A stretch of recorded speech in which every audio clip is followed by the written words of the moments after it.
En este día, amigo oyente, arribamos a una nueva sección en esta epístola a los Efesios. Llegamos a la sección que trata sobre la conducta de la iglesia.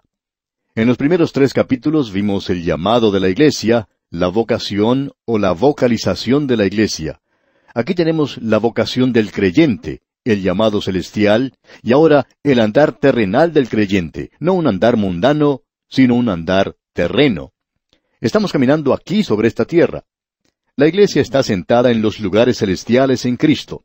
Él es la cabeza del cuerpo y está sentado a la diestra de Dios. Pero la iglesia tiene que andar aquí en este mundo, como veremos más adelante. La iglesia aquí es llamada un nuevo hombre. La iglesia ahora ha sido hecha nueva, y este es un nuevo hombre que andará, y llegamos así a la parte práctica de esta epístola. En esta última sección de la carta a los Efesios vamos a considerar la conducta, la confesión y el conflicto de la iglesia. La iglesia aquí es un nuevo hombre y la iglesia será una esposa. Y también la iglesia es un buen soldado de Jesucristo.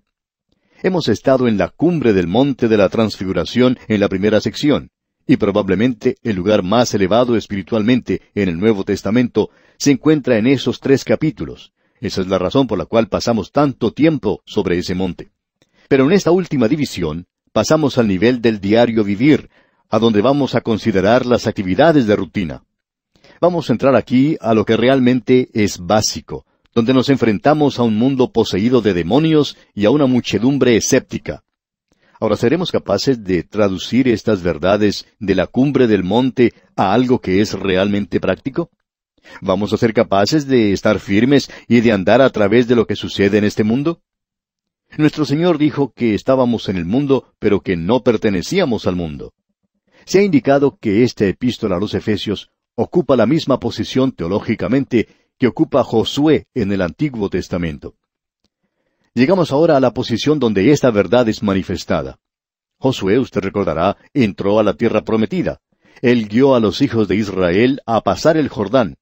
Eso nos habla de la muerte, la sepultura y la resurrección de Cristo. Él los llevó a ellos a la tierra prometida. Allí es donde usted y yo vivimos en el día de hoy, o por lo menos donde deberíamos estar viviendo hoy, en el territorio de resurrección. Josué los llevó a la tierra que Dios les había prometido a Abraham, a Isaac y a Jacob, y también a Moisés. Era suya por el derecho que le daban las promesas. Pero él tenía que apropiarse de ella tomando posesión, y posesión es la principal palabra en Josué. Llegamos ahora a esta parte donde está esa palabra aquí. Antes, en los primeros 3 capítulos, era la posición. Nosotros hemos sido bendecidos con toda bendición espiritual. Dios hizo eso para nosotros. Pero, ¿estamos andando aquí nosotros en posesión de ellas?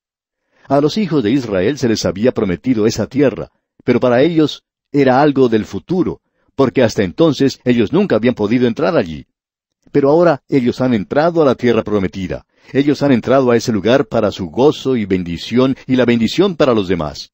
Aun cuando los enemigos y otros obstáculos se encontraban en su camino, Josué tuvo que vencer eso y ocupar la tierra. A Josué se le había dicho que yo os he entregado todo lugar que pisare la planta de vuestro pie. Todo eso es tuyo, pero tú solo vas a disfrutar aquello que llegues a poseer. Ahora el creyente tiene el privilegio hoy de entrar y ocupar, poseer todas las bendiciones espirituales en los lugares celestiales, las inescrutables riquezas de Cristo. Pero ellas deben ser buscadas con un detector espiritual que es la palabra de Dios. Hemos podido observar declaraciones gloriosas. En lo futuro habrá mandamientos.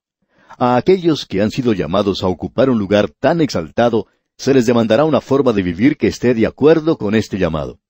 Hay tantas personas en el día de hoy que se han detenido en la primera parte de esta epístola a los Efesios. Se convierten ellos en santos superespirituales. En cierta ocasión un pastor conoció a un matrimonio que era bastante activo en la iglesia, sin embargo no eran miembros de esa iglesia. El pastor les preguntó un día, ¿por qué no se unían a la iglesia? ¿Por qué no se hacían miembros? Y ellos miraron hacia arriba y dijeron, nosotros somos miembros de la iglesia invisible, y sus ojos parpadeaban al decir eso. Bueno, el pastor también miró hacia arriba, pero allí no vio nada de esa iglesia invisible, y por supuesto, la razón por la cual no vio nada era porque era precisamente invisible.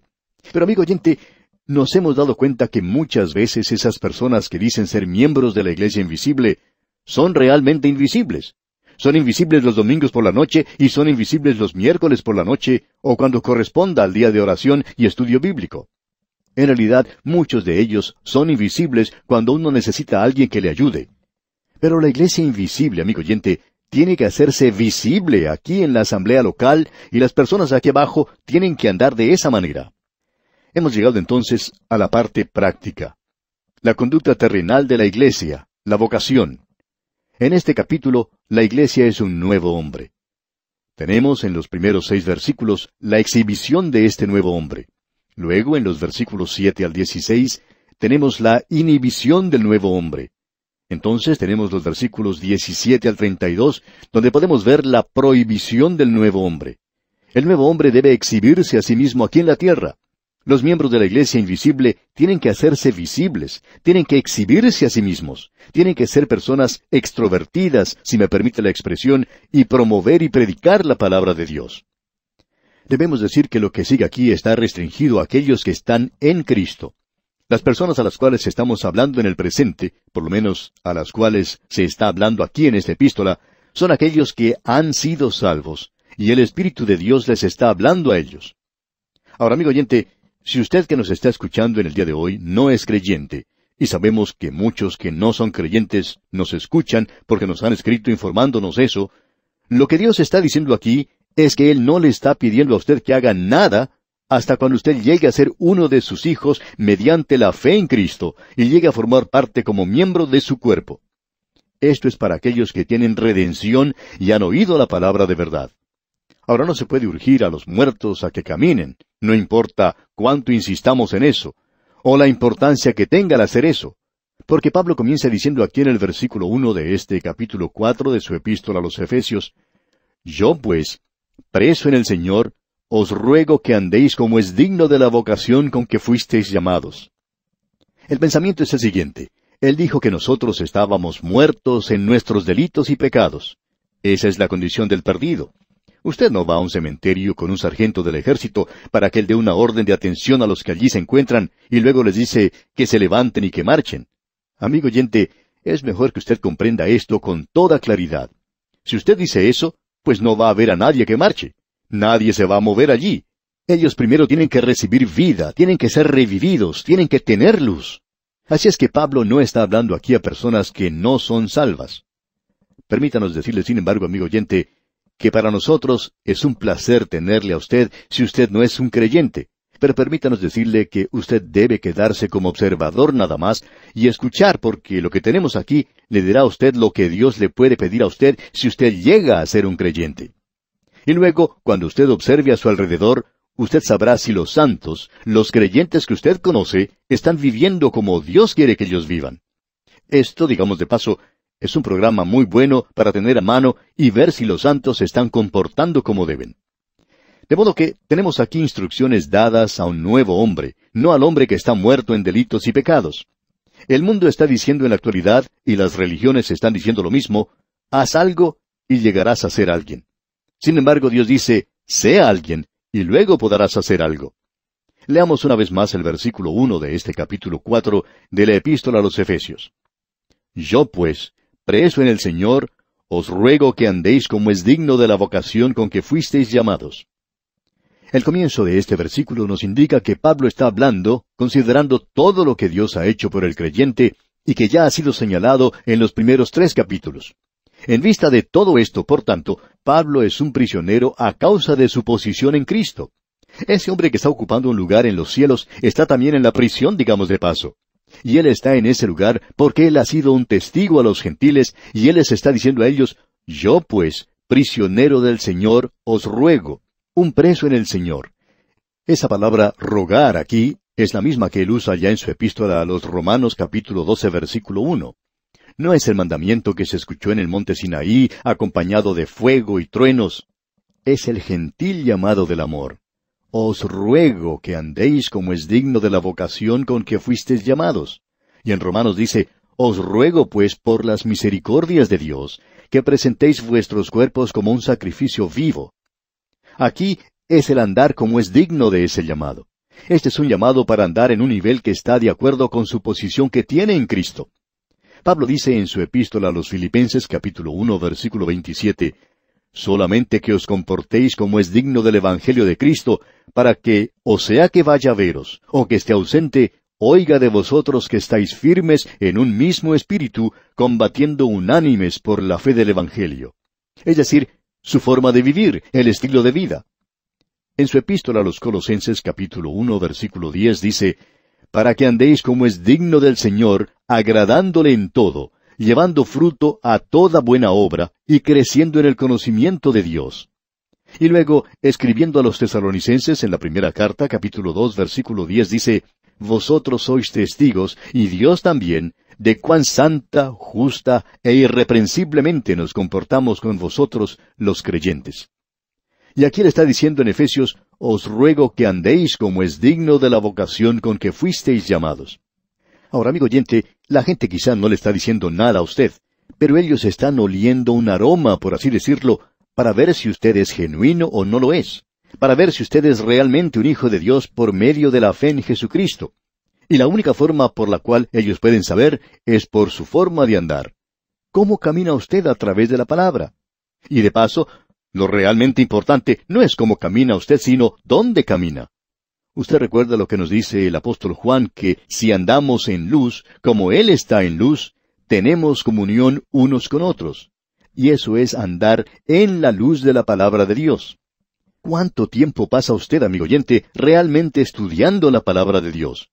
¿O no sabe usted que sus mismos hijos conocen cuánto tiempo pasa usted en la Biblia? ¿No sabe usted también que sus vecinos lo saben? ¿No sabe usted que la gente en la misma iglesia sabe cuánto tiempo pasa usted en todo eso? Y luego, cuando nosotros hablamos de comunión con Dios, tenemos que andar en la luz. ¿Y qué podemos decir acerca del hombre de afuera? Pablo está diciendo, basándome en el hecho de que yo soy un prisionero y que estoy en la prisión por ustedes los gentiles, les ruego, no es un mandamiento, sino que les ruego que hagan esto. Y luego él dice, si ustedes han oído de la dispensación de la gracia de Dios, note usted lo que él está diciendo aquí, si vosotros habéis oído de la dispensación, ahora esa es la administración de la gracia de Dios. Usted y yo estamos viviendo en la dispensación de la gracia. Ahora alguien quizá diga, a mí no me gusta eso, yo no soy un dispensacionalista. Bueno, todo lo que podemos decirle es que usted debería hacerlo. Si usted cree en la Biblia, usted es una clase de dispensacionalista. Quizá a usted no le gusta hacer como lo somos nosotros, y esperamos que usted no sea una persona que vaya a un extremo, pero esperamos que usted crea que vivimos hoy en la dispensación de la gracia de Dios, porque eso es exactamente lo que Pablo está diciendo aquí. Nosotros no lo hemos dicho, amigo oyente. Nosotros no inventamos esa palabra. Tampoco ninguno de los que comentan la Biblia. Sale de aquí de la epístola de Pablo. ¿Se le parece bien? Él es quien nos da la palabra. Otros también la utilizan. Si es que habéis oído de la administración de la gracia de Dios que me fue dada para con vosotros, que por revelación me fue declarado el misterio, como antes lo he escrito brevemente. ¿Sabe una cosa, amigo oyente? Hemos cometido un error. Habíamos comenzado andando en el capítulo 4, y ahora estamos recorriendo parte del capítulo 3 otra vez. Bueno, no hay nada malo con eso, aparte de que hemos cometido una equivocación. Así es que volvamos a donde deberíamos haber estado andando en este día. Pensábamos que estábamos volviendo a subir a la montaña en lugar de bajar de ella al nivel donde nosotros tenemos que andar dignos de la vocación a la que hemos sido llamados. Pablo dice aquí, ahora él nos va a decir cómo debemos andar. Y nosotros debemos andar con toda humildad. Y luego él menciona como 7 cosas diferentes. No vamos a comentar todas ellas, pero aquí dice, con toda humildad. Eso quiere decir una mente que no es altiva. Usted sabe que Pablo predicaba lo que practicaba. Es lo opuesto al orgullo, y usted encuentra que en la vida del apóstol Pablo, él siempre demostró humildad. El contraste de esto lo encontramos en una historia que ya hemos mencionado en otra oportunidad. En cierta ocasión, un joven estudiante en un seminario había sido enviado a hablar a una iglesia conocida. Bien, él estaba muy orgulloso porque lo habían llamado a él para ser el ministro en esa gran iglesia. Así es que él fue a ese lugar, y debemos destacar que él nunca había tenido ninguna experiencia. Él era un joven muy inteligente en su clase y en su estudio, pero cuando se puso de pie para hablar a la audiencia, experimentó algo que nunca había conocido antes, y ese era el temor de hablar en público. Él se había olvidado de todo lo que sabía. Se había aprendido el mensaje de memoria, pero se le olvidó. Había olvidado todo. Así es que A tropezones, él pudo finalizar algo de un mensaje. Una anciana que se encontraba en la audiencia se le acercó al terminar el servicio y le dijo, «Jovencito, yo le estaba observando en esta mañana y me gustaría decirle que si usted hubiera subido al púlpito en la forma en que descendió de él, entonces hubiera descendido de él en la forma en que subió. Él había subido con mucho orgullo, pero había descendido, amigo oyente, con humildad y mansedumbre. Así es que podemos darnos cuenta que esto es lo opuesto al orgullo. El apóstol Pablo, escribiendo a los Filipenses, dice en el capítulo 2 de esa carta, versículo 3, «Nada hagáis por contienda o por vanagloria, antes bien, con humildad, estimando cada uno a los demás como superiores a él mismo».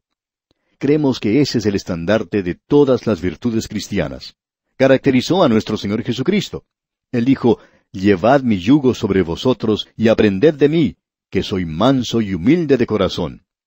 Hay muchos creyentes en la actualidad que tienen orgullo de su raza, tienen orgullo del lugar, tienen orgullo de su rostro y en realidad hasta tienen orgullo de la gracia. Son orgullosos hasta de haber sido salvos por gracia. Necesitamos, amigo oyente, andar en humildad y mansedumbre.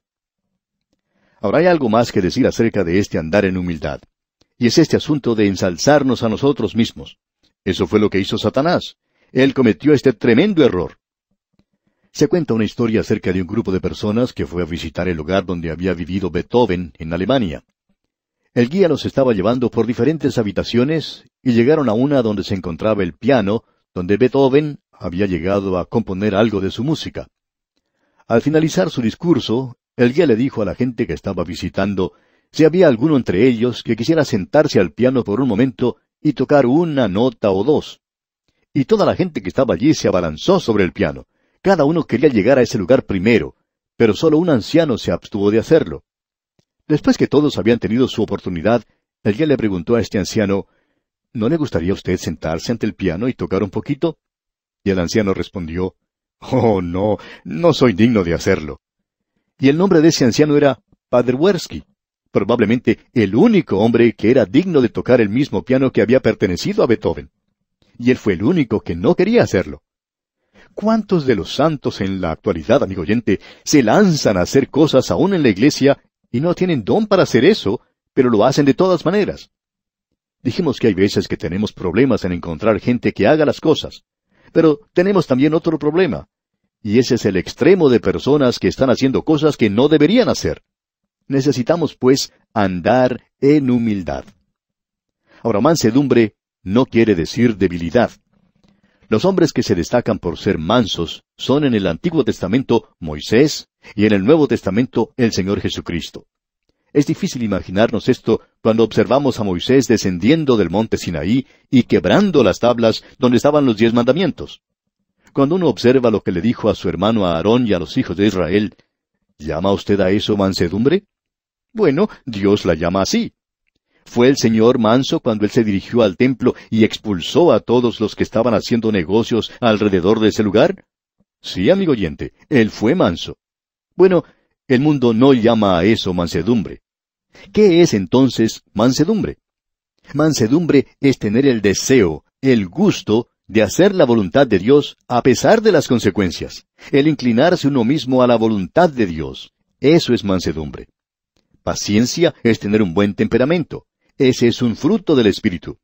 Cuando estudiamos allá la primera epístola del apóstol Pablo a los Corintios, hablamos de esto. Tener paciencia quiere decir el quemar algo lentamente por un período largo de tiempo. Quiere decir que nosotros no debemos ser cortos en nuestro punto de vista. Hay algunos de nosotros que somos así. Repetimos pues que este es uno de los frutos del Espíritu. Ahora, la cuarta cosa que notamos aquí es lo siguiente: soportándoos con paciencia los unos a los otros en amor. Quiere decir el controlarse a uno mismo en un espíritu de amor, siendo pacientes unos con otros, perdonándonos unos a otros. Luego se menciona un quinto punto, y es el de guardar la unidad del Espíritu. El Señor Jesucristo oró para que nosotros pudiéramos ser uno. El Espíritu de Dios nos ha bautizado en un cuerpo. Nosotros debemos mantener eso, debemos mantener esa unidad, debemos mantener una unidad con los demás creyentes. Usted y yo deberíamos sentir que todos somos parte de un cuerpo. Pertenecemos a un cuerpo, digamos de paso. debemos decir que esas son cosas maravillosas. Se menciona aquí 7 unidades que nosotros debemos guardar. Notemos eso al leer los versículos 4 al 6 de este capítulo 4 de la Epístola a los Efesios. Un cuerpo y un espíritu, como fuisteis también llamados, en una misma esperanza de vuestra vocación. Un Señor, una fe, un bautismo, un Dios y Padre de todos, el cual es sobre todos, y por todos, y en todos. Un cuerpo es el cuerpo de creyentes. Comenzó en el día de Pentecostés y está durando hasta el rapto. El Espíritu nos bautiza dentro del cuerpo. Luego dice, una misma esperanza de vuestra vocación. Esa esperanza es la esperanza bendita. No tenemos otra esperanza. Un Señor, y esto se refiere al Señor Jesucristo, a su señorío sobre todos los creyentes. En quinto lugar tenemos una fe, y eso se refiere al cuerpo de verdad que se llama la doctrina de los apóstoles, mencionada ya en el libro de los Hechos de los Apóstoles, capítulo 2, versículo 42. En sexto lugar tenemos un bautismo, y se refiere al bautismo del Espíritu Santo. El bautismo verdadero es el bautismo del Espíritu Santo. El bautismo ritual es un bautismo por agua. Luego, en séptimo lugar, tenemos un Dios y Padre de todos. Y esto se refiere a la paternidad de Dios en cuanto a los creyentes. Ya que solo hay un Padre, Él no es el Padre de los que no son creyentes. La unidad de los creyentes produce una marcada diferencia entre los creyentes y los que no son creyentes. Él es el Padre de todos aquellos que le pertenecen a Él, habiendo sido regenerados. Ahora Él está sobre todo, a través de todo y en todo. Eso quiere decir que Dios es inminente y que Él es también trascendente. Como podemos ver, amigo oyente, nos encontramos en una hermosa sección de la palabra de Dios. Amigo oyente, en nuestro programa anterior comenzamos a estudiar una sección totalmente nueva en esta epístola a los Efesios. Hemos estado hablando de la iglesia, la cual es el cuerpo de Cristo, y que la cabeza está en el cielo. Nosotros estamos unidos a Él. La iglesia es un hombre nuevo. La iglesia es un misterio. Todo esto está encabezado por la persona de Cristo, quien se encuentra sentado a la diestra de Dios. Ahora usted puede estar tan activo en esto, que, como dijo una persona, uno puede ser tan celestial en el modo de pensar, que no es bueno para nada en la vida terrenal. Hay muchas personas que se dejan llevar por esto y no se dan cuenta que tenemos que caminar en este mundo que es bastante malo, un mundo verdaderamente vil, y allí es donde estamos nosotros. En el estudio anterior vimos que Pablo decía cómo debemos andar. Ahora el andar es aquí en este mundo, y eso es lo que este cuerpo tiene que hacer. Primero vimos la exhibición del cuerpo, y él habló directamente a la persona, que esa persona tiene que andar en humildad y mansedumbre. Luego él amplificó eso e incluyó a la iglesia. Hay un cuerpo, un espíritu. Luego llegó al punto crucial, culminante de esa declaración, al decir aquí en el versículo 6 de este capítulo 4 de Efesios, un Dios y Padre de todos, el cual es sobre todos y por todos y en todos.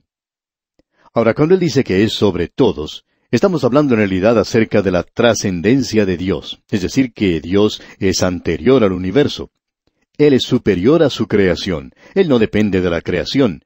El Señor no depende del oxígeno para poder subsistir. Él no necesita traer las provisiones de la retaguardia.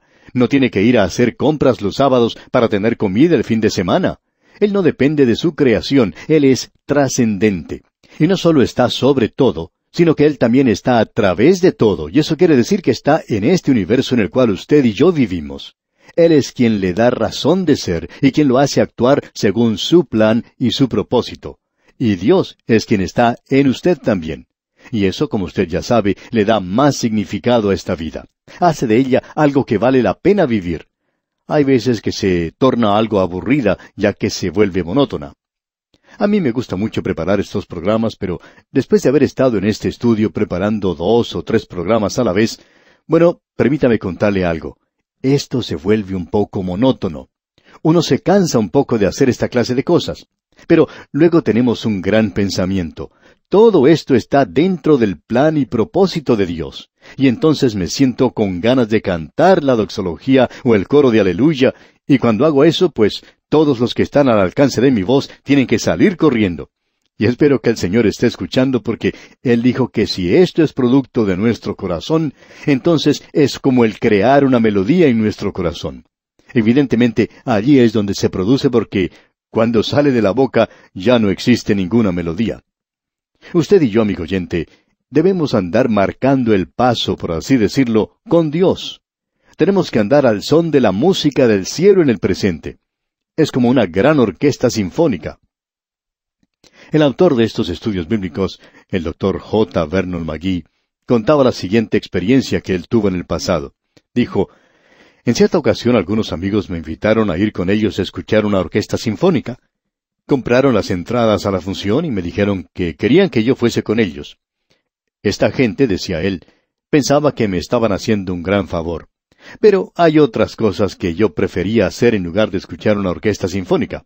Compraron las entradas a la función y me dijeron que querían que yo fuese con ellos. Esta gente, decía el Dr. McGee, pensaba que me estaban haciendo un gran favor.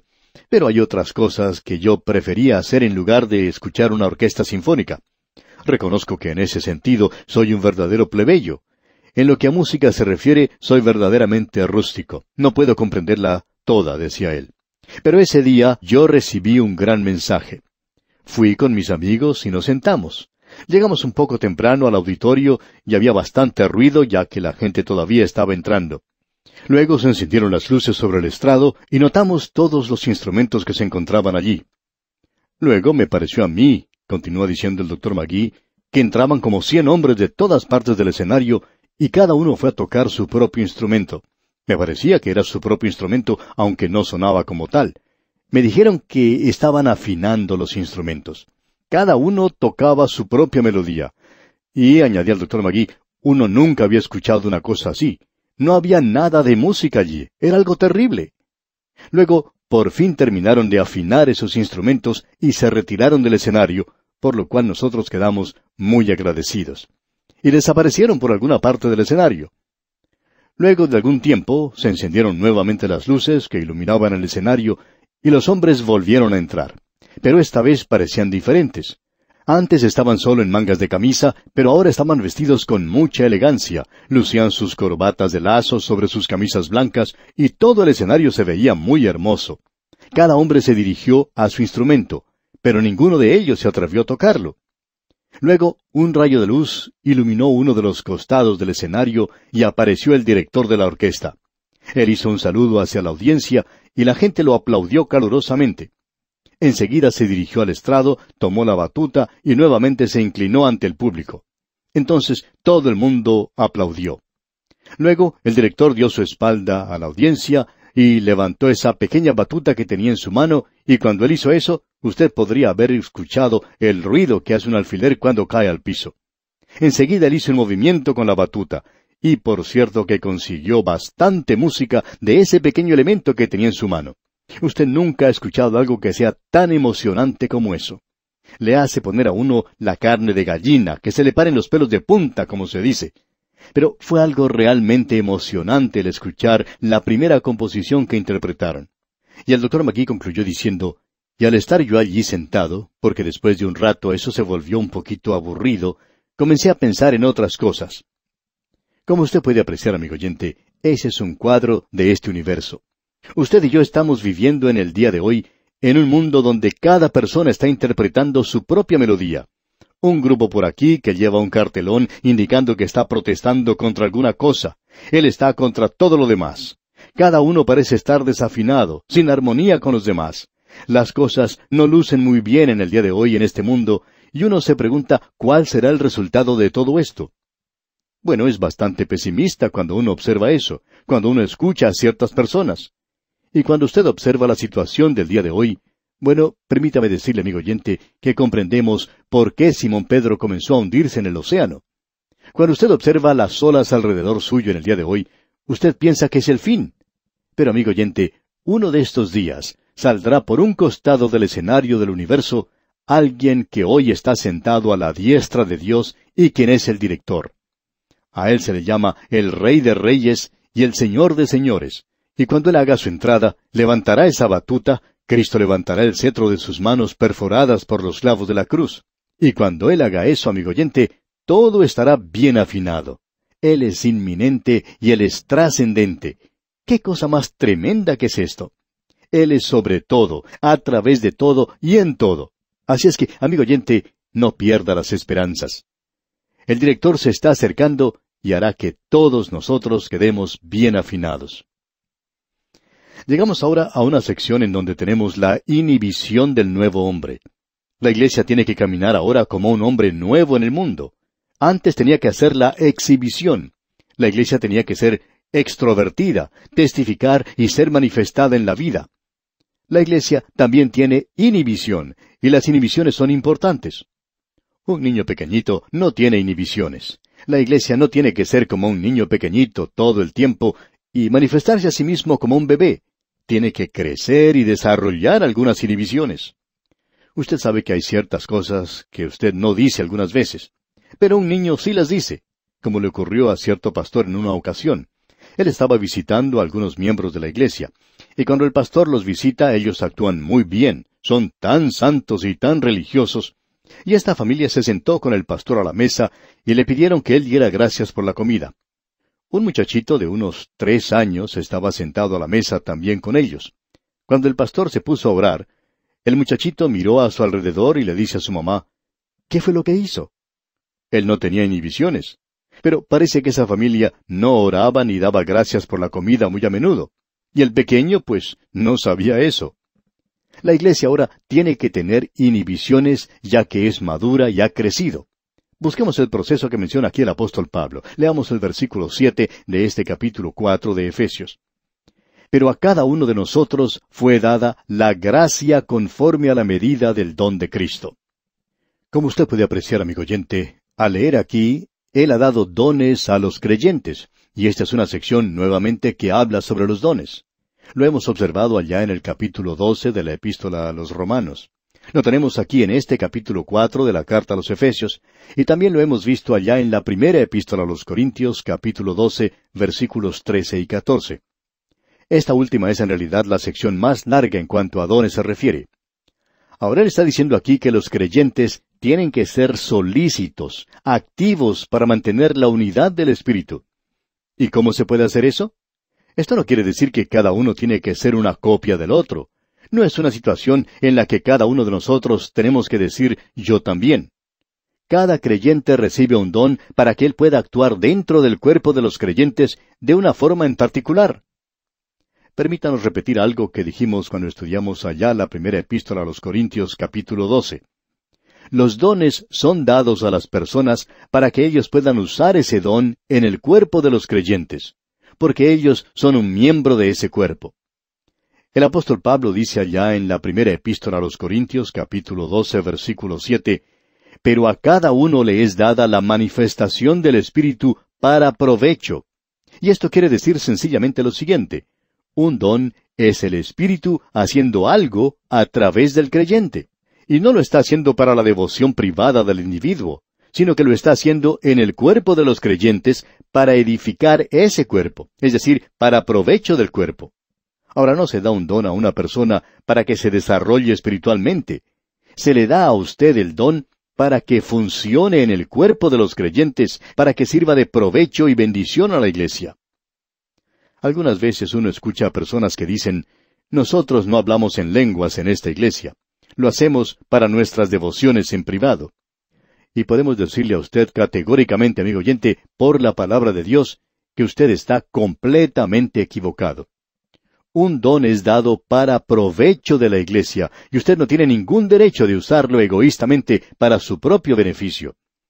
Podemos estar seguros al decir que si el don no es usado en la forma correcta, entonces no es un don. Un don es para provecho del cuerpo. Usted es un miembro del cuerpo, y cada miembro de mi cuerpo tiene que funcionar por una razón muy definida. Usted puede imaginarse, por ejemplo, que cuando yo me levanté esta mañana para dirigirme a la oficina, podía haber pensado que mis ojos decían, estamos con sueño en el día de hoy. Nosotros no vamos a ir a la oficina, vamos a quedarnos en casa. Tú puedes ir solo. Y luego me podían decir, queremos tener nuestro estudio devocional. Bueno, amigo oyente, permítame decirle que yo no podría hacer nada aquí sin mis ojos.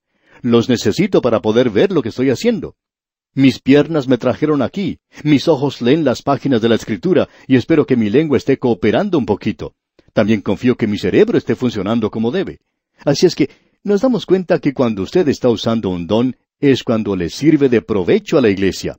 Y eso es lo que se nota en forma automática aquí.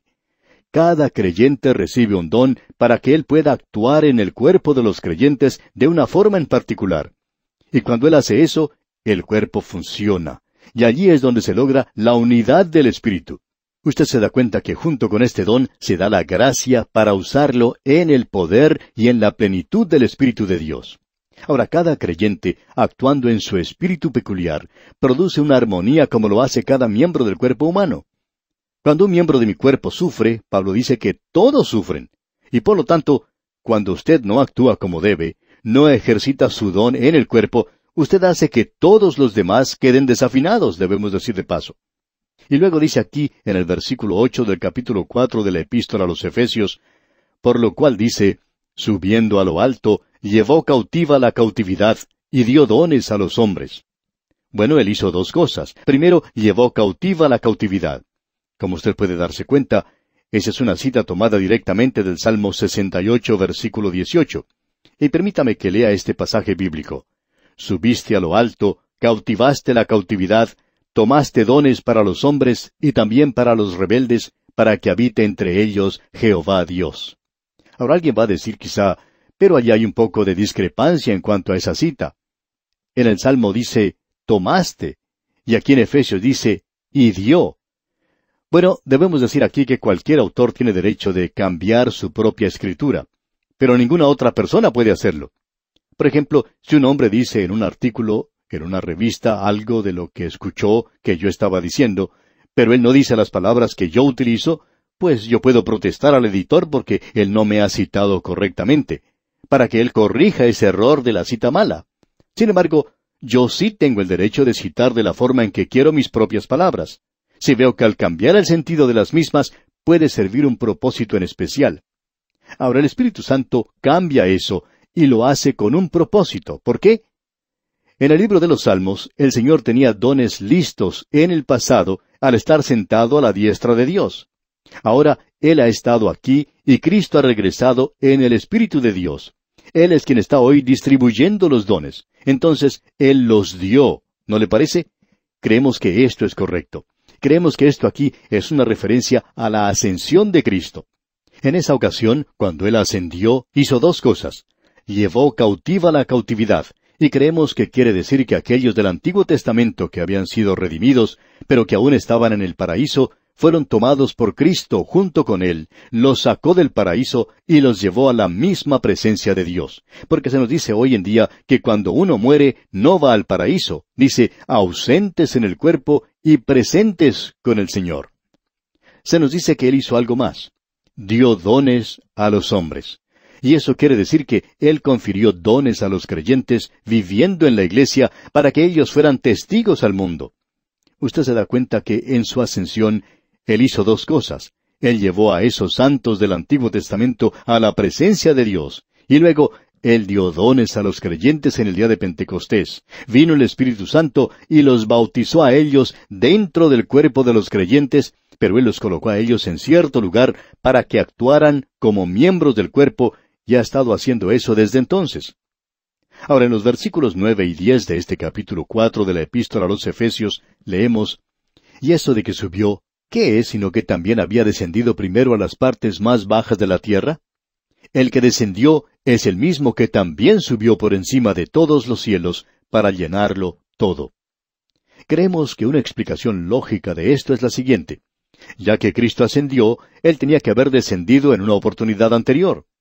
Algunos opinan que esto se refiere solamente a la encarnación. Por ejemplo, los patriarcas de la iglesia primitiva veían aquí la obra de Cristo tomando a los santos del Antiguo Testamento que estaban en el paraíso y llevándolos al trono de Dios. Ahora, no es necesario pensar que Él entró en alguna clase de sufrimiento después de la muerte. Por ejemplo, se nos dice que Él descendió a los infiernos. Bien, ¿qué es lo que quiere decir eso? Bueno, Él descendió al lugar donde estaban los muertos, y su encarnación y muerte fueron su humillación y descenso. Eso era suficiente o adecuado para llevar a los redimidos del Antiguo Testamento a la presencia de Dios. Creemos que es eso lo que tenemos aquí en este pasaje y reconocemos que hay otras interpretaciones. Luego tenemos en el versículo 11 de este capítulo 4 de la Epístola a los Efesios lo siguiente: Y él mismo constituyó a unos apóstoles, a otros profetas, a otros evangelistas, a otros pastores y maestros. Ahora quisiéramos que usted note la diferencia que existe en este pasaje. Estos no son dones que Él está dando a los hombres, aun cuando Él ha hecho eso. Lo que Él está diciendo aquí es que tomó a estos hombres que tenían ciertos dones y que Él los da a la iglesia. ¿Con qué propósito? Bueno, leamos los versículos 12 y 13.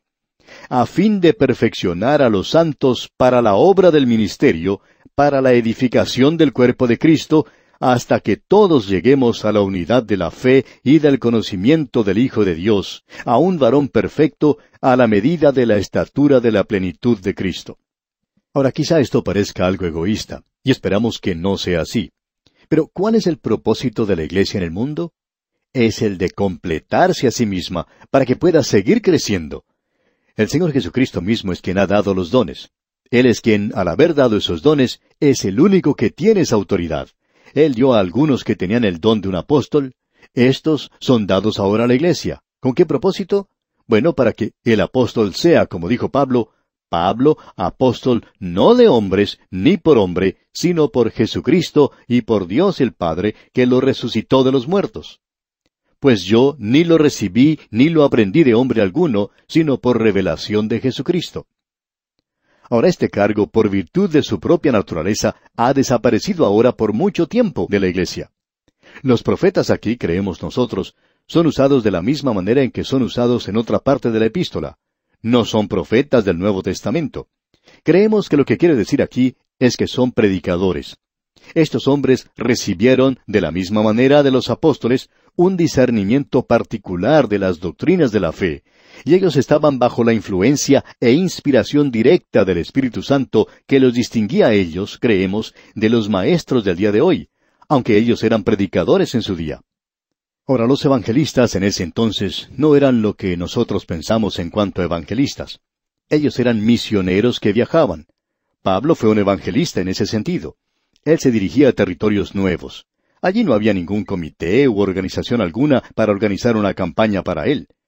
Permítanos decirle, amigo oyente, que él hizo todo por sí mismo, junto con el Espíritu de Dios que iba delante de él. La palabra pastores, bueno, se explica a sí misma. Maestros eran aquellos que instruían a la congregación. Ahora estos hombres con dones eran dados a la iglesia para que ésta llegara a su madurez, perfeccionando, ministrando y edificando. Ese era el propósito de estos dones. Volvemos hoy, amigo oyente, a esta importante sección de la carta a los Efesios, sobre la cual pasamos un poco rápido en nuestro programa anterior. Hoy quisiéramos destacar 2 o 3 cosas que se mencionan aquí. Cuando el Señor Jesucristo ascendió al cielo, vimos que Él hizo 2 cosas. Él tomó a los santos del Antiguo Testamento que estaban en el paraíso y los llevó con Él. Luego Él dio a la iglesia los dones. A la iglesia de aquí en la tierra, a los miembros de la iglesia. Todos estos recibieron un don. Luego Él tomó a algunos de estos hombres que habían recibido esos dones y los puso en ciertas iglesias. O podríamos decir que Él los entregó a la iglesia. Ellos son los apóstoles y son los profetas también. En la actualidad no tenemos a ninguno que ocupe, digamos, el cargo de apóstol. Sin embargo, los apóstoles y los profetas nos pertenecen en el presente. Ellos mismos han desaparecido de la escena hace ya mucho tiempo, pero ellos aún son miembros de su iglesia, ya que la iglesia no existe solo en la tierra, parte de ella se encuentra allá en los cielos con Él, y son parte de las huestes, aun cuando ya han pasado las aguas y están en la presencia de Dios. Ellos aún son miembros de la iglesia, y nosotros tenemos a los apóstoles y los profetas. Podemos notar que en la actualidad, ahora mismo, estamos estudiando la epístola a los Efesios. Ahora, ¿quién fue el que escribió esta carta? Lo hizo el apóstol Pablo. ¿Y dónde está él ahora? Se encuentra con Cristo. Usted recuerda lo que él dijo: ausentes del cuerpo, presentes con el Señor. Él había dicho que era mucho mejor partir de este mundo y estar con el Señor. Bueno, él ha tomado ese camino que es mucho mejor, y ahora él se encuentra allá arriba, pero él aún es miembro de la iglesia, y nosotros estamos estudiando su epístola en el día de hoy. Así es que El Señor había dado a la iglesia apóstoles y profetas y los evangelistas, aquellos que estaban viajando de un lugar a otro como misioneros, como pastores y maestros. Nos interesa mucho aquel que ocupaba el cargo de maestro, ya que esa es una tarea que nos interesa bastante. Usted recordará que ese don es mencionado en el capítulo 12 de la epístola a los Romanos, y una vez más en la primera epístola a los Corintios, capítulo 12, versículos 28 y 29. Otra vez se menciona allá en la primera epístola a Timoteo, capítulo 3, versículo 2.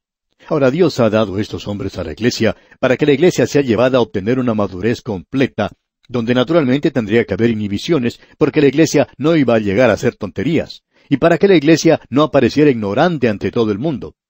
Los maestros y todos ellos tienen que preparar a la iglesia para que ellos puedan realizar esa obra. ¿Se fijó usted lo que dice aquí? Para ministrar y edificar el cuerpo de Cristo.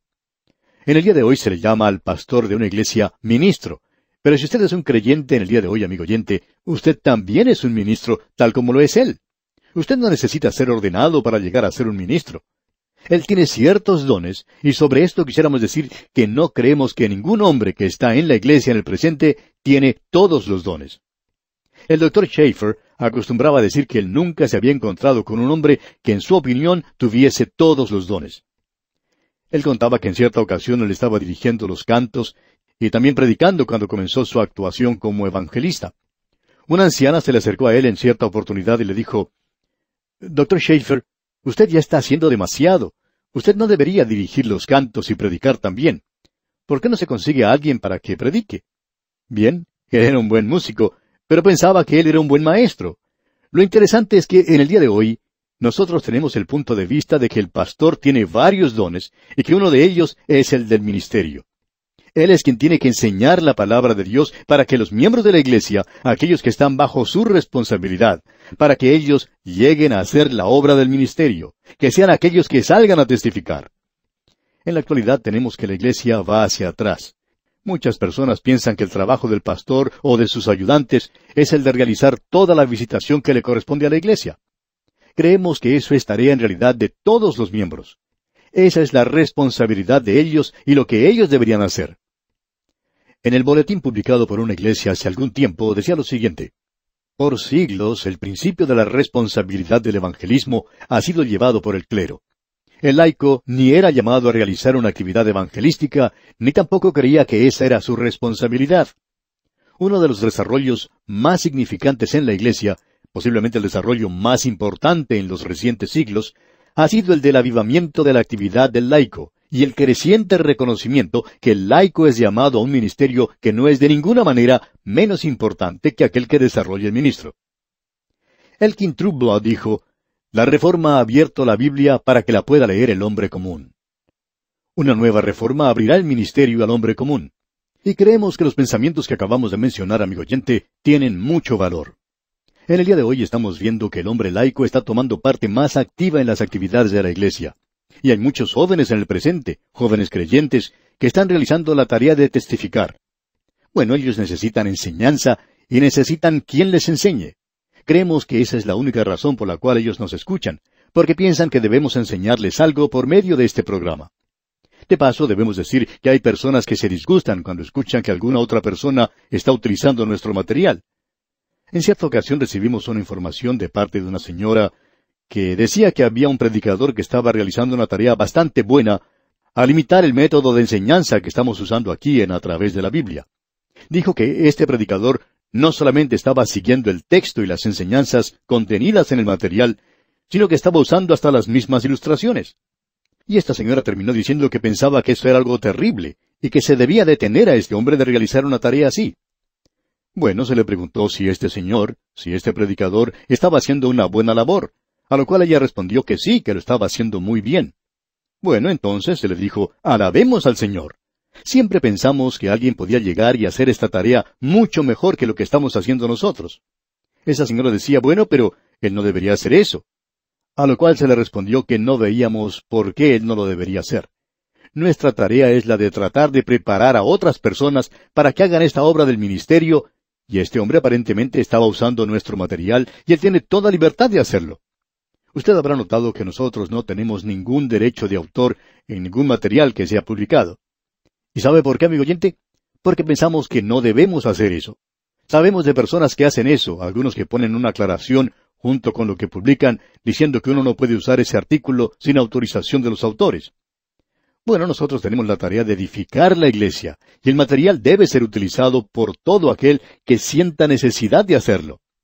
De vez en cuando recibimos cartas de pastores que nos dicen que quieren predicar tal o cual sermón nuestro. ¿Está bien si lo hacemos? Bueno, lo único que nosotros le pedimos es que haga una mejor tarea que la que nosotros estamos haciendo.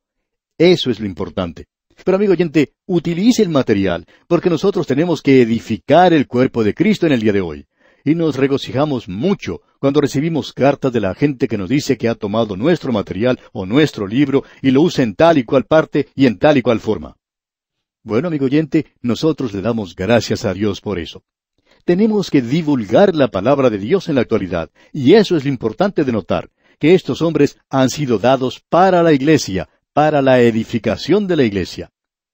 Nos hemos dado cuenta que por medio de la radio se puede edificar a muchas más personas que cuando uno hace la tarea de pastorado nada más. Uno no puede esperar que el pastor haga todo lo que es necesario hacer. Él está en su iglesia para enseñarle a usted, amigo oyente, a hacer la obra del ministerio y para que la iglesia sea edificada hasta llegar a la madurez, para que no actuemos como personas que no somos muy cuerdas, para que podamos dar un testimonio bueno, claro e inteligible a los demás. Permítanos decirle esto, amigo oyente. Creemos que uno de los pecados más grandes de la iglesia local en el día de hoy es la ignorancia de la persona que está sentada en los bancos de la iglesia. No conoce para nada la palabra de Dios, y eso es verdaderamente trágico. No me gustaría subir a un avión que tenga un piloto que no supiera más acerca de hacer volar esa nave que lo que sabe el miembro común de la iglesia acerca del cristianismo o de la palabra de Dios. Sí, debemos ser honrados y honestos, amigo oyente. No creemos que ese avión pudiera levantar vuelo. Y si lo hace, bueno, se estrellaría antes de elevarse a 10 metros sobre la tierra. Sin embargo, amigo oyente, esa es la triste condición en que se encuentra la iglesia del día de hoy. Esa es otra razón por la cual nosotros estamos convencidos que debemos hablar la palabra de Dios en el presente. Eso es algo muy importante. Esperamos que usted nos perdone por entrar en tantos detalles en cuanto a eso. Pero sigamos adelante. Ahora, en la primera parte del versículo 14 de este capítulo 4 de la carta a los Efesios leemos: para que ya no seamos niños fluctuantes, llevados por doquiera de todo viento de doctrina. Usted sabe que tenemos que tener inhibiciones. No debemos ir de un lado para otro como niñitos llorando por cualquier cosa. Usted recuerda que eso fue lo que hizo Pablo en el libro de Corintios. Él les dijo a los creyentes de Corinto que ellos eran carnales, que ellos eran como niños en Cristo y que era una desgracia. Leamos ahora lo que dicen los versículos 14 al 16 de este capítulo 4 de la Epístola a los Efesios. Para que ya no seamos niños fluctuantes, llevados por doquiera de todo viento de doctrina, por estratagema de hombres que para engañar emplean con astucia las artimañas del error, sino que siguiendo la verdad en amor, crezcamos en todo en aquel que es la cabeza, esto es Cristo, de quien todo el cuerpo, bien concertado y unido entre sí por todas las coyunturas que se ayudan mutuamente, según la actividad propia de cada miembro, recibe su crecimiento para ir edificándose en amor. El propósito de Cristo de dar a la iglesia hombres con diferentes dones es el de desarrollar a los creyentes de la niñez a una madurez completa. Esos hombres llegan a ser, por tanto, pediatras. Usted sabe que hay dos clases de médicos. Uno de ellos es el que se encarga de cuidar a la madre cuando da a luz un bebé. Este es el médico que se tiene que levantar a la 1 de la mañana, por lo general, para realizar esta tarea, y como es de esperarse, se pierde toda la noche haciendo eso. Pero cuando nace el bebé, entonces él entrega a ese niño al médico de los niños, y esa es la persona que se tiene que encargar de cambiar sus pañales y darle de comer y todo eso. Y podemos decir que nosotros somos pediatras en nuestro ministerio. Nuestra tarea no es la obstetricia, sino que nosotros nos encargamos de alimentar al recién nacido, al nuevo bebé en Cristo, y pensamos que hay muchos de nosotros que han sido llamados a hacer esta labor. Aquí en este párrafo que hemos leído, tenemos una mezcla de metáforas. Notemos lo que dice. Pablo demuestra vivamente el peligro del creyente que continúa como un niño, es decir, sin crecimiento en Cristo. A los niños nunca se les da a comandar una nave en la mar, por ejemplo. Es lo mismo que ser piloto de un avión. Usted no va a poner a un niño a cargo de una tarea como esa. Hay algunos pequeños que son muy inteligentes, es cierto, pero no creemos que sean lo suficientemente inteligentes y capaces como para realizar una tarea de esa naturaleza. Y los niños, si fueren puestos a cargo de una nave, pues la nave sería llevada de un lado para otro sin ninguna dirección por toda la extensión de la mar. Y el resultado, bueno, sería un desastre, usted lo sabe. Ellos se desanimarían y se enfermarían, perderían su camino. Este es un cuadro terrible de la posible suerte o destino del Hijo de Dios. Pero luego la forma de expresarse cambia nuevamente. Estos niñitos son vistos como en un antro de juegos donde se encuentran truhanes que los quieran envolver con todo sistema de error y equivocación. Sin embargo, en contraste, el creyente debe seguir la verdad en amor. Es decir, que debe amarla, vivirla y hablar de ella. Cristo es la verdad, y el creyente debe navegar su pequeño barco de la vida con Cristo como su brújula, y ésta siempre debe señalar hacia Cristo. El cuerpo no solo recibe órdenes de la cabeza, sino que necesita alimento espiritual. Esto produce una armonía, es decir, donde cada miembro funciona en su lugar. Entonces recibe el aprovisionamiento espiritual procedente de la cabeza. El cuerpo tiene una dinámica interna por la cual se renueva a sí mismo. De la misma manera, el cuerpo espiritual debe renovarse a sí mismo en amor. Hemos tenido la exhibición del nuevo hombre, la inhibición del nuevo hombre, y ahora llegamos a la prohibición del nuevo hombre. Hay un lado negativo en la vida del creyente, y creemos que esto es importante de notar de nuestra parte. No creemos que se le da demasiado énfasis a esto. Hablamos mucho acerca de la nueva moralidad, que no es otra cosa sino pecado. Hay libertad en Cristo, pero esto no nos da derecho para pecar de ninguna manera. Y aquí tenemos el lado negativo. Así es que vamos a notar ahora algunas prohibiciones. Y hablando honradamente, debemos decir que no encontramos en ninguna parte donde se nos diga que la mujer no deba usar maquillaje. Ahora no queremos exagerar este punto, pero sí quisiéramos decir que hay algunos grupos de personas que juzgan a muchas mujeres por la cantidad de maquillaje que usan. Algunas de estas jovencitas se aparecen a veces con su cabello revuelto y sin ningún maquillaje, y en realidad parecen autómatas. En cierta ocasión, unas jovencitas preguntaron a su pastor si la mujer debería usar o no maquillaje. Y el pastor respondió con toda calma: bueno, debo decirles una cosa. Algunas de ustedes lucirían mucho mejor con maquillaje. Amigo oyente, opinamos que un creyente debería lucir lo mejor que puede, y no debería estar pintado como un payaso, por supuesto. Quizá esa debería ser una de las prohibiciones para el presente, pero no es así. Necesitamos reconocer que existe un poder de pensar negativo. Hemos tenido demasiado del poder del pensar positivo, y ahora necesitamos un poco de poder de pensar negativamente. ¿Se ha detenido usted a pensar alguna vez que en el jardín de Edén esa era la única forma de pensar que existía? Mas del árbol de la ciencia del bien y del mal no comerás. Eso era algo negativo, y era lo único que estaba allí. Luego usted puede observar los 10 mandamientos. Todos eran muy negativos, pero muy buenos también. Y aquí tenemos algo de este pensar negativo. La prohibición para el nuevo hombre. Leamos lo que dicen los versículos 17 al 19 de este capítulo 4 de la Epístola a los Efesios. Esto pues digo y requiero en el Señor, que ya no andéis como los otros gentiles, que andan en la vanidad de su mente, teniendo el entendimiento entenebrecido, ajenos de la vida de Dios por la ignorancia que en ellos hay, por la dureza de su corazón, los cuales, después que perdieron toda sensibilidad, se entregaron a la lascivia para cometer con avidez toda clase de impureza. Pablo regresa en esta oportunidad al aspecto práctico del caminar del creyente. Escuche lo que él dice. Pablo había presentado este tema en los primeros 3 versículos, pero luego él fue desviado un poco al darnos las instrucciones sobre el tema de la unidad de la iglesia. Ahora, él nos da un cuadro de la vida de los gentiles y la vida de los creyentes de Éfeso antes de la conversión. Él habló acerca de su posición, usted recordará, allá en el capítulo 2. En aquel tiempo estabais sin Cristo, alejados de la ciudadanía de Israel y ajenos a los pactos de la promesa, sin esperanza y sin Dios en el mundo. O sea que ellos estaban viviendo en el pecado. Y este es el cuadro. Esto nos describe gráficamente al hombre perdido en el día de hoy, es decir, lo que él hace. Hay 4 aspectos del andar de los gentiles que ilustran la futilidad absoluta y el propósito loco de la vida del hombre perdido. Usted debe andar en la unidad de la mente. Y Pablo está diciendo aquí algo que nosotros debemos notar, que no deben andar como los otros gentiles, que andan en la vanidad de su mente. La vanidad de su mente quiere decir la ilusión vacía de una vida que piensa que hay satisfacción en el pecado. Hay tantos que están actuando de esta manera. Nos da pena oír de tantos jóvenes que se han vuelto hacia esa nueva moralidad. Cierta joven dijo una vez que había tenido 2 abortos. Había asesinado a 2 bebés y aún no era casada. ¿Qué vida esta? Esa no es vida, es algo terrible. Y los gentiles andaban de esa manera, gente perdida. Andan en la vanidad de su mente. Una ilusión vacía de la vida. Piensan ellos que es fantástico el poder beber cócteles. En cierta ocasión una mujer informó que había llegado a ser alcohólica. Había comenzado a escuchar este programa a través de la Biblia y que se hallaba librando una dura batalla para ser librada del alcohol. Ha aceptado a Cristo de la mejor manera que pudo, pero no puede dejar la botella de lado. Y esa mujer dice, cuán trágico es poder pensar que yo creía que era sofisticada y una persona inteligente muy al día, bebiendo cócteles. Sin embargo, qué trágico es todo esto.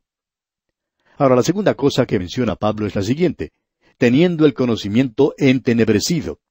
El hombre perdido, amigo oyente, no tiene la percepción de los valores morales, y eso es exactamente lo que es la nueva moralidad, que no se tiene percepción de ella. Luego tenemos el tercer punto: ajenos de la vida de Dios por la ignorancia que en ellos hay. ¿Qué cuadro este de la humanidad en el día de hoy? Cree que está viviendo bien. Algunas personas se van a un club nocturno y gastan una cantidad exorbitante de dinero y dicen que para divertirse. Esa es una diversión bastante cara, y uno tiene que gastar su dinero de esa manera y hacer todas esas cosas para divertirse. Si usted hace eso, está ajeno de la vida de Dios por la ignorancia que existe en usted y ciertamente muerto en delitos y pecados. Y ahora aquí tenemos la cuarta declaración. Leamos el versículo 19. Los cuales, después que perdieron toda sensibilidad, se entregaron a la lascivia para cometer con avidez toda clase de impureza. El continuar en este estado de ineptitud moral los lleva a lugares donde ya no tienen ningún reconocimiento ni sentimiento de estar haciendo algo malo. Y hay muchas personas como estas en el presente. Son completamente insensibles, tienen su conciencia cauterizada. El resultado de esta condición es el hundirse más y más en la inmoralidad, la lascivia, y este es un círculo vicioso que finalmente los llevará a buscar pecados aún más bajos. Si usted se divierte mucho en el día de hoy, mañana tendrá que buscar divertirse mucho más, o de otra manera, pues no va a quedar satisfecho. El significado de todo esto es el de desear las cosas más bajas de la inmoralidad. Los hombres que están en el pecado nunca quedan satisfechos con el pecado. Se abandonan al pecado. Eso es lo que quiere decir ese versículo allá en la epístola a los Romanos, donde Pablo está hablando acerca del pecado del hombre. Dice Pablo, por lo cual también Dios los entregó a la inmundicia. Usted puede llegar a ese lugar, amigo oyente, donde usted llega a ser un pecador abandonado. Ahora los versículos 20 y 21 de este capítulo 4 de la epístola a los Efesios dice, Mas vosotros no habéis aprendido así a Cristo, si en verdad le habéis oído y habéis sido por él enseñados, conforme a la verdad que está en Jesús. Amigo oyente, si usted no está escuchando a Jesús, entonces Él no es su Salvador. Él es el pastor, y Él nos dice que sus ovejas escuchan su voz. Y si usted no ha escuchado la voz de Cristo, amigo oyente, entonces usted no puede ser su oveja, como bien nos podemos dar cuenta. Bueno, este es el cuadro que hemos visto de los gentiles. Aquí tenemos algo que mencionar. ¿Qué es lo que pueden hacer ellos? Bueno, ellos tienen que escuchar a Cristo, tienen que escucharle a Él. Las otras ovejas no van a escuchar su voz. Cuando una persona que no es salva nos escribe y nos dice que no está de acuerdo con nosotros, tenemos que responder, bueno, esperamos por cierto que usted no esté de acuerdo con nosotros. Ese es el cuadro completo, amigo oyente. Eso es lo que nosotros necesitamos reconocer, que la persona salva mira a Cristo como su pastor, permite que Él le guíe, escucha lo que Él tiene que decir. Y Cristo es un ejemplo también.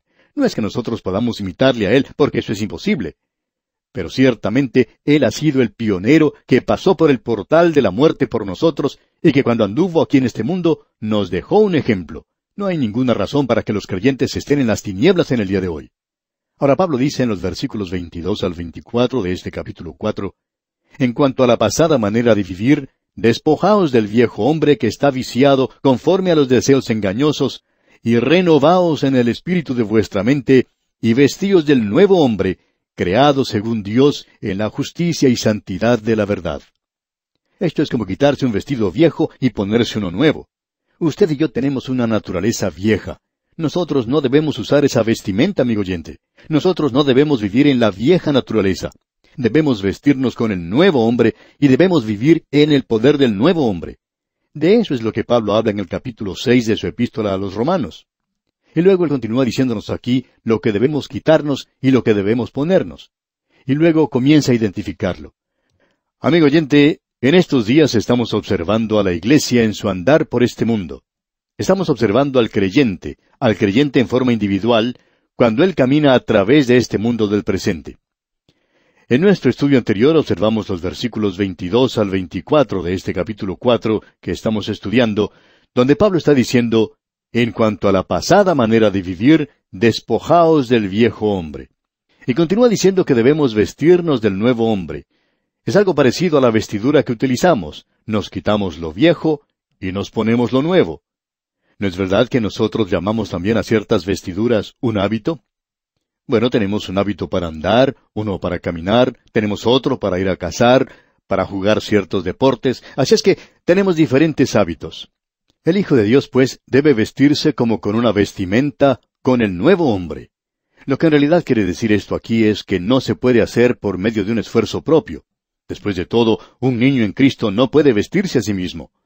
Nos hemos dado cuenta ya que un niño tiene que pasar mucho tiempo antes de ser capaz de vestirse a sí mismo, y cuando comienza a hacerlo, todavía no lo hace muy bien. Nosotros nunca llegamos al lugar donde podamos hacer eso.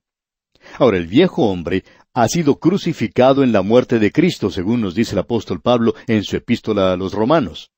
En vista de esta verdad, entonces ellos debían quitarse el viejo hombre con el poder que les da el Espíritu Santo. Ahora, esto no quiere decir, amigo oyente, que ellos eliminaban a la carne. Nosotros no podemos librarnos de nuestra vieja naturaleza, pero no debemos vivir en ella. Y estamos seguros que cualquier persona que nos esté escuchando en este momento, si es honesta consigo misma, reconocerá que tiene una vieja naturaleza. Ahora nosotros no debemos vivir en ella, ya que también tenemos una nueva naturaleza y debemos vivir en esa nueva naturaleza. Y solo por el poder que nos da el Espíritu Santo, como bien nos dice ese gran mensaje que encontramos en los capítulos 7 y 8 de la Epístola a los Romanos, donde Pablo trata de este mismo tema. Debemos andar en la justicia y santidad de la verdad. Esto demuestra que esta es la justicia imputada de Cristo, y todo esto es hecho según el carácter santo de Dios. Siendo pues que hemos sido declarados justos y estamos en Cristo, sentados junto con Él en los lugares celestiales, aquí en este mundo, nuestro andar debe estar de acuerdo con nuestra posición. Leamos ahora lo que dicen los versículos 25 al 27 de este capítulo 4 de la Epístola a los Efesios. Por lo cual, desechando la mentira, hablad verdad cada uno con su prójimo, porque somos miembros los unos de los otros. Airaos, pero no pequéis. No se ponga el sol sobre vuestro enojo, ni deis lugar al diablo. Pablo regresa una vez más aquí a las prohibiciones. Él había comenzado allá en el versículo 17, donde se le dice al creyente que no tiene que caminar en la misma manera en que andaban los gentiles. Estos mandamientos continúan a través de lo que queda de esta epístola. Estas son las prohibiciones, este es el poder del pensar negativo. Ahora él debe hablar la verdad, y él está hablando la verdad. ¿Por qué? Porque tiene que dejar de lado la mentira. Y cuando el viejo hombre fue quitado en la crucifixión de Cristo, la lengua mentirosa y el corazón engañoso fueron colocados sobre esa cruz. Esa es la razón por la cual Él tuvo que morir por nosotros. Era porque usted y yo, amigo oyente, somos mentirosos. Usted recuerda, amigo oyente, lo que dijo David. Y dije en mi apresuramiento, todo hombre es mentiroso. El doctor W. J. Carroll dijo hace tiempo, David había dicho, todos los hombres son mentirosos. Y también dijo, en mi apresuramiento. Y el doctor Carroll dijo, yo estaba pensando por mucho tiempo en cuanto a esto, y aún así estoy de acuerdo con David. Bueno, hablando la verdad, como podemos ver, se resuelve la mayoría de los problemas en la iglesia corriente. En realidad, no vale la pena tratar de arreglar o corregir todas las mentiras que uno escucha en la iglesia. Uno escucha la mentira y trata de seguirla, de investigarla, y luego uno se da cuenta, amigo oyente, que dedica demasiado tiempo a hacer eso. Ahora, ya que los creyentes son miembros de un solo cuerpo, tendrían que estar hablando la verdad. Aquí tenemos algo que dijo Crisóstomo, y esta es una analogía un poco ridícula, pero ciertamente ilustra la verdad. Esto es lo que dijo Crisóstomo, que el ojo no le mienta al pie, ni que el pie le mienta al ojo.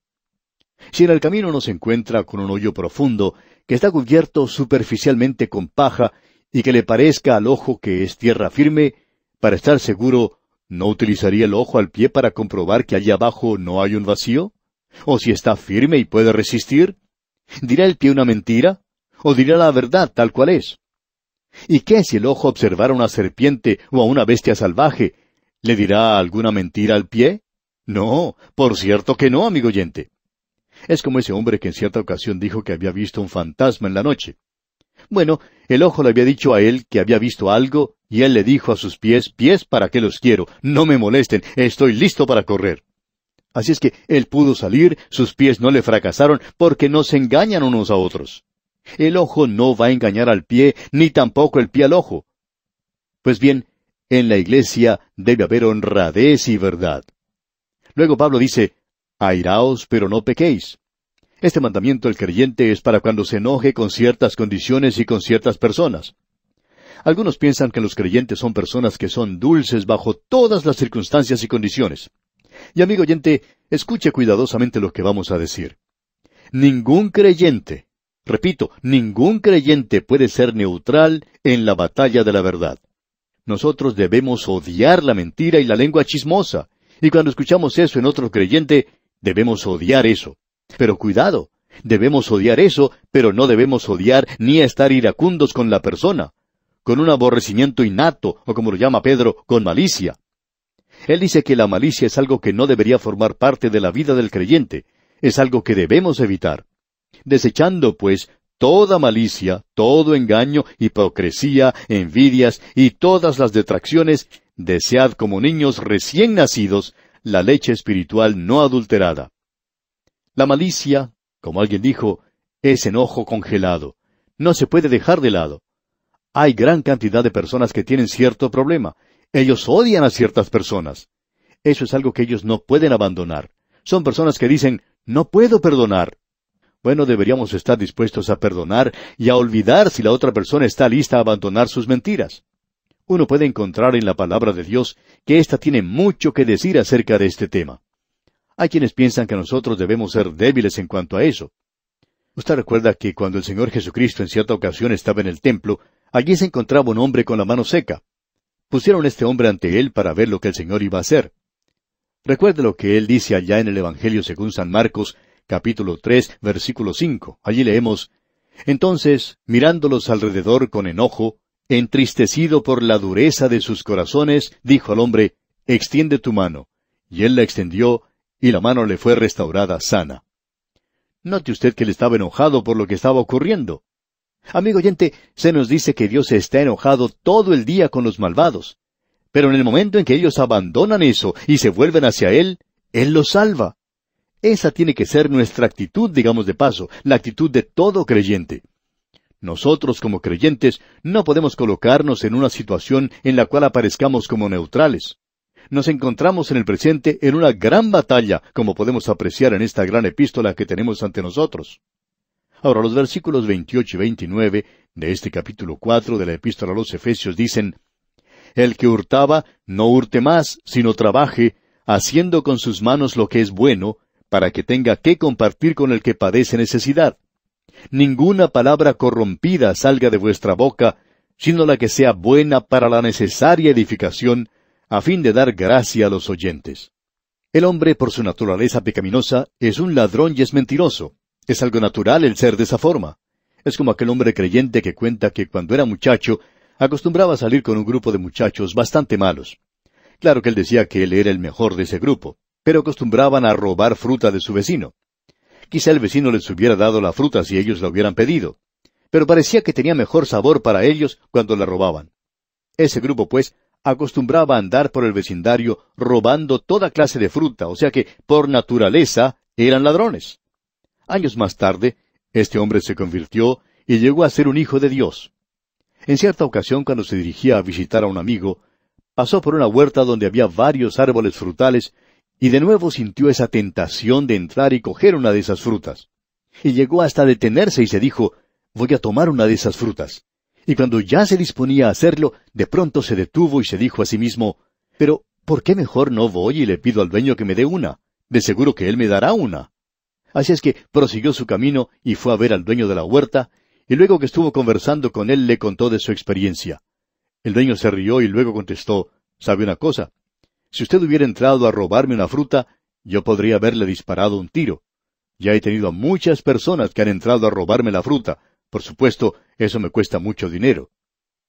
Como usted ve, amigo oyente, tenemos eso en nuestros corazones. Somos por naturaleza de esa manera. Y Pablo está diciendo aquí que no debemos robar más, aun cuando algunas veces eso parezca algo que esté bien hecho. Tampoco debemos enriquecernos para satisfacer nuestros propios fines, pero debemos ayudar a los demás con aquello que sea sobreabundante.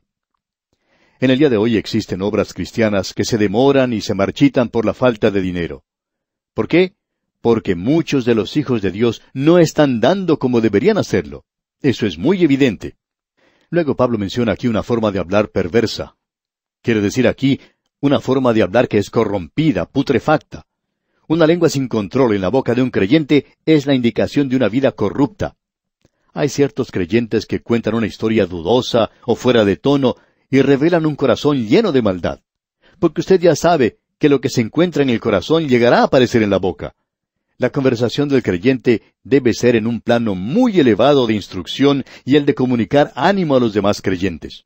Usted puede divertirse y gozar de la vida. El buen humor es algo correcto, pero debemos mantenernos alejados de aquello que es sucio y pecaminoso en el día de hoy. Luego Pablo sigue adelante en este capítulo y considera algo que nosotros debemos tratar y es algo maravilloso.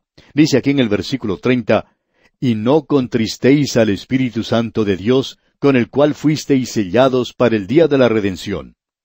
El día de la redención es aquel día en que el Espíritu Santo lo presentará a usted al Señor Jesucristo. El Espíritu Santo aquí es una persona que puede ser contristada. Ahora, ¿qué es lo que contrista al Espíritu? Ya se han mencionado las ofensas que contristan al Espíritu Santo. De eso es lo que queremos hablar y hemos estado hablando. Cuando usted como creyente miente, eso contrista al Espíritu Santo. Cuando usted tiene malos pensamientos, eso contrista al Espíritu Santo. Y cuando una persona es contristada, ¿qué es lo que sucede? Bueno, ya no hay comunión. Él no puede obrar en su vida. Pero notemos lo que dice aquí el versículo 30. «Y no contristéis al Espíritu Santo de Dios, con el cual fuisteis sellados para el día de la redención». Ahora usted puede contristar al Espíritu Santo, pero usted no puede contristarlo de tal manera que Él se aparte totalmente de usted, porque usted ha sido sellado hasta el día de la redención. ¡Qué maravilloso es todo esto! Desde el mismo momento en que usted ha sido regenerado, el Espíritu Santo lo ha sellado. Lo hemos visto anteriormente, y Él lo presentará algún día ante el Señor Jesucristo. Mientras tanto, sí, usted puede contristarle. En realidad, en nuestros días, ¿cuál es la diferencia que existe entre los creyentes? La diferencia verdadera entre los creyentes en el día de hoy son aquellos que viven con el Espíritu Santo contristado y aquellos que viven con el Espíritu Santo que no ha sido contristado. Esa es la diferencia. Ahora, finalizando este capítulo 4 de su epístola a los Efesios, Pablo dice en los versículos 31 y 32, «Quítense de vosotros toda amargura, enojo, ira, gritería y maledicencia y toda malicia. Antes sed benignos unos con otros, misericordiosos, perdonándoos unos a otros, como Dios también os perdonó a vosotros en Cristo». Estos dos últimos versículos demuestran un gran contraste el uno con el otro. Por ejemplo, el versículo 31 menciona una lista adicional de aquello que contrista al Espíritu Santo. Estos son los pecados de una naturaleza emocional, amargura, por ejemplo. Ese es un estado mental que se irrita fácilmente, lo cual produce palabras duras y opiniones similares de los demás. En cierta ocasión llegó una persona a hablar con su pastor y le dijo qué era lo que pensaba de otro creyente. Y allí estaba presente otro creyente también. Después de que partió ese hombre que se estaba quejando, este hombre que estaba allí junto con el pastor dijo, «Si yo fuera usted, no le daría mucho crédito a lo que este hombre ha dicho. Él es una persona muy amargada». Bien, amigo oyente, hay muchas personas que están hablando de esa manera con toda amargura, y cuando hacen esto, trae malestar, y eso contrista al Espíritu Santo. Ahora, el enojo y la ira son explosiones de pasión. El obispo Moll muestra la diferencia que existe entre estas dos palabras. Él dice, la ira demuestra una pasión aguda, y la otra, o sea, el enojo, pasión crónica. Tenemos luego gritería. Y eso quiere decir la aseveración descarada de algunos supuestos derechos y quejas. Hay algunos en las iglesias en el día de hoy, y usted puede conocer alguno quizá, que son culpables de eso. Esto contrista al Espíritu Santo. Esta gente dice, ¿sabe una cosa? Ellos ya no prestan ninguna atención a lo que yo digo. El pastor ni siquiera me da la mano. Amigo oyente, ¿qué derecho tiene usted de decir que él tiene que ir de un lado para otro y darle la mano a usted para que continúe siendo feliz? Ahora, maledicencia nos habla aquí de decir blasfemias y aún quiere indicar toda clase de calumnias. Y estas cosas deben ser quitadas. Esto quiere decir que tiene que haber una acción decisiva si es que no queremos contristar al Espíritu Santo de Dios. Usted tiene que quitar eso de su vida. Usted tiene que tomar la decisión de quitarlo. Ahora, malicia, como ya hemos indicado, es un odio congelado. Y el apóstol Pablo dice aquí, antes sed benignos. Y él está diciendo aquí que usted tiene que quitar eso de su vida, pero debe ser benigno uno con el otro. Esto demuestra el cambio radical que debería ocurrir en el creyente para que ya no quede ningún vacío en su vida. Debemos ser benignos unos con otros. Esto se refiere a la cortesía cristiana. Misericordiosos quiere indicar aquí una acción mucho más intensa que la que se demuestra por amabilidad, e indica el estar lleno de un afecto profundo y maduro. Hay algunos creyentes que son amigos maravillosos. Cuando ellos lo ven a usted, se le acercan y le dan un abrazo. Es hermoso encontrarse con una persona que nos trata de esta manera. Son amigos misericordiosos en cierto sentido y podemos amarles en el Señor. Luego Pablo continúa diciendo, perdonándoos unos a otros. Esta es una frase que nos demuestra lo que debe existir entre nosotros en relación con las faltas de uno y del otro. Perdonando, en lugar de aumentar las faltas de los demás. Eso es lo que nosotros debemos hacer, perdonar uno al otro. Como podemos ver, indica que nosotros no aumentamos las faltas de los demás, sino que las perdonamos. Todo esto es hecho en una base doble. Primero, esta conducta no contristará al Espíritu Santo. Y en segundo lugar, la base del perdón no es algo legal, sino de gracia. No es un mandamiento bajo la ley, sino que se basa en la gracia de Dios que se exhibe en nuestro perdón porque Cristo murió por nosotros y nosotros tenemos que perdonar porque hemos sido perdonados. No lo hacemos para lograr perdón. Y allí es donde podemos notar el contraste. El Señor Jesucristo dijo que usted debe perdonar para ser perdonado. Bueno, eso es legal. Y Él estaba presentando en ese momento el Sermón de la Montaña. Pero aquí se nos presenta en la base de lo que Él ha hecho por nosotros. Y esto es en realidad maravilloso.